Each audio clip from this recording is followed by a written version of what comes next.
My journey with NLB started more than 10 years ago when I was 19 and first came across publicity on the NLB undergraduate scholarship.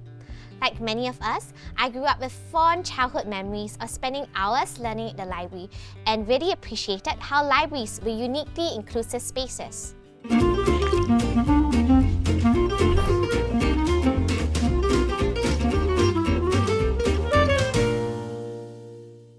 Hi, my name is Shabir and this is the Library Report, a series where we talk to interesting people, explore exciting spaces and unearth compelling stories.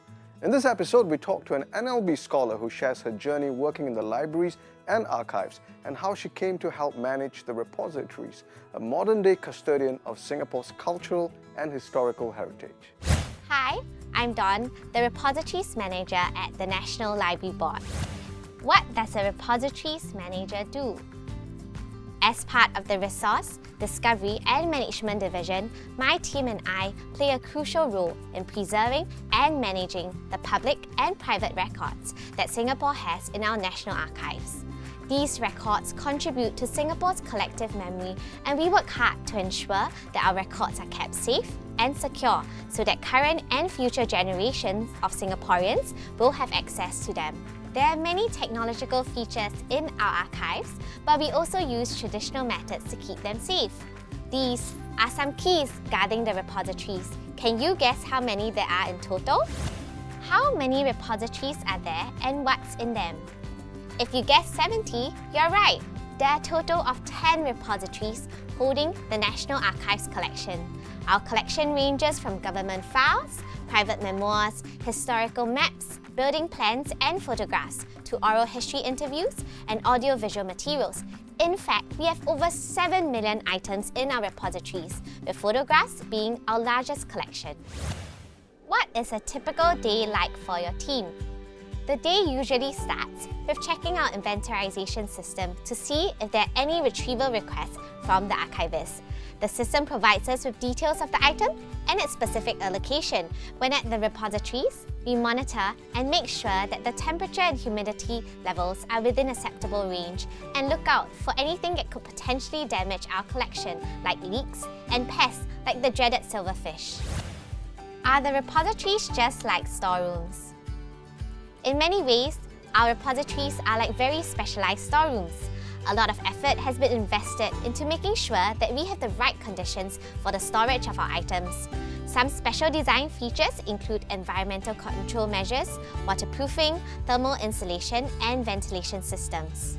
Our items are also of varying shapes and sizes and most importantly different formats, so they get stored in different ways.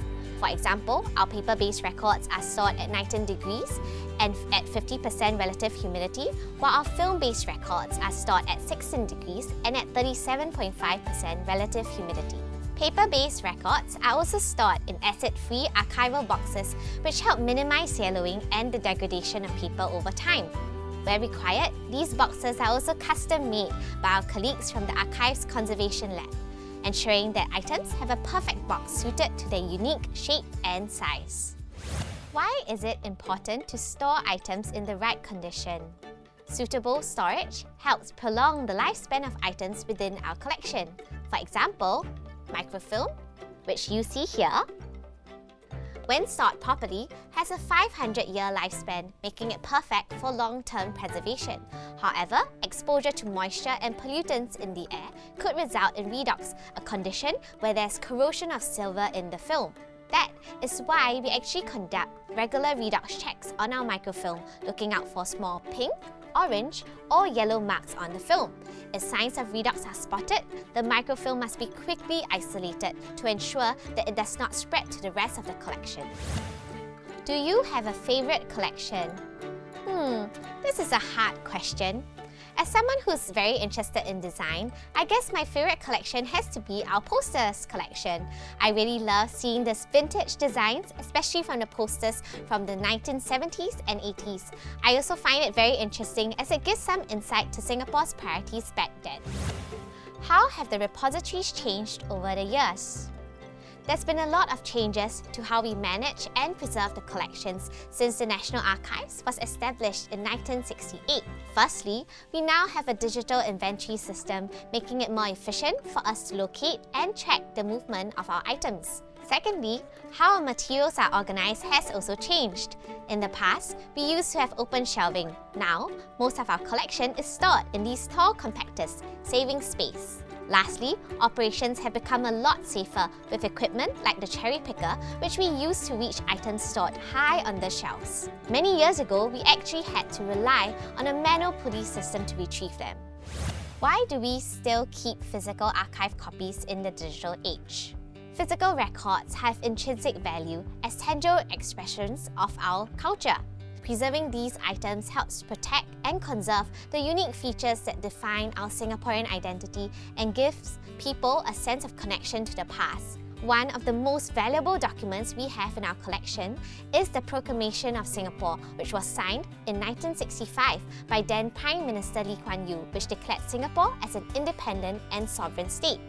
I can't show you the original copy because it's on display elsewhere, but here's a digital copy. What is the most fulfilling part of your role? I think what is most fulfilling is knowing that my work contributes to ensuring that Singapore's collective memory is preserved. By taking care of the precious records within our archives, I help to ensure that it remains available to Singaporeans interested in exploring our history and heritage. After all, understanding the past provides valuable lessons for the future. As someone who loves visiting museums, an added bonus is seeing an item being exhibited with the credit saying that it's courtesy of the National Archives of Singapore. This means that our work contributed to its ability to be showcased. What are some misconceptions about your role? The biggest misconception is that people who hear about my job think that I'm an archivist. While I do help to take care of the collections in the National Archives, my work mainly involves overseeing storage and management of our archival collection. The archivists are still the true subject matter experts when it comes to their collections, and we help to support them in their work. How did you become a Repositories Manager? Managing the repositories is actually something quite new to me, and it's my third role at NLB. My journey with NLB started more than 10 years ago when I was 19 and first came across publicity on the NLB Undergraduate Scholarship. Like many of us, I grew up with fond childhood memories of spending hours learning at the library and really appreciated how libraries were uniquely inclusive spaces. I was also passionate about education and community development and believed that working for NLB would be a good fit. This is what led me to eventually apply for the NLB scholarship. After finishing my studies, I started off as a children's and teens librarian. Then, I went on to work on the design of our new library spaces. And most recently, I was in London studying for my Masters in Public Administration with NLB's Postgraduate Scholarship. After my Masters, I took on the role as Repositories Manager as I was interested to understand a different side of NLB's work and get exposure to another aspect of our collections. What keeps you motivated working in NLB? Well, I would say that I find the work to be very meaningful. As a librarian, I love seeing children excitedly pick up the titles which I recommended. As a library planner, I felt very proud when I saw families interacting with the spaces that I contributed to designing. While it differs based on the role, I can see the tangible impact of the work that I do, and that gives me a lot of satisfaction. I also really like that the work is dynamic, varied, and allows me to express my creativity. No 2 days are ever alike, and we are always looking for innovative ways to improve our services. Finally, I really appreciated NLB's care in my development by providing ample opportunities to support my learning and growth. Just last month, I was in Beijing representing Singapore at an ASEAN Library Seminar learning about the newest library developments.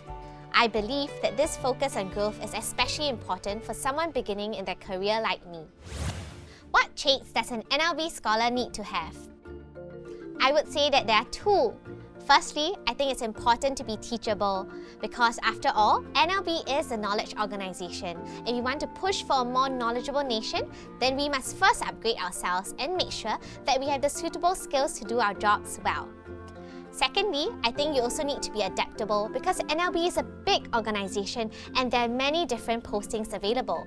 As we move around, we must be flexible and ready to play different roles, whether it's doing operations or planning, managing physical or digital content, or working with archival records or books. What advice would you give to those aspiring to work in the same field? For those aspiring to work in the libraries and archive sector, my advice would be expectedly to read. It may sound obvious, but reading will help you better understand your interests and foster a passion for different subjects. Many of my colleagues end up taking on roles that allows them to dabble in areas that they are interested in. If you are interested in NLB, I will also say to participate. Attend our programs, learn about our services, and of course, visit our libraries and archives. Doing so will give you some insight into what it's like working for us and help you see if you align with our mission and vision. Thank you for watching this episode of The Library Report. Comment below to suggest other NLB roles you would like to see featured. Also, the NLB Scholarship is now open for application. If you have what it takes and are looking for a rewarding and fulfilling career, click the link in the description to take the first step into the world of the library and archives. If you liked what you saw, give this video a thumbs up and be sure to subscribe. Don't forget to hit the notification bell for updates. Bye-bye!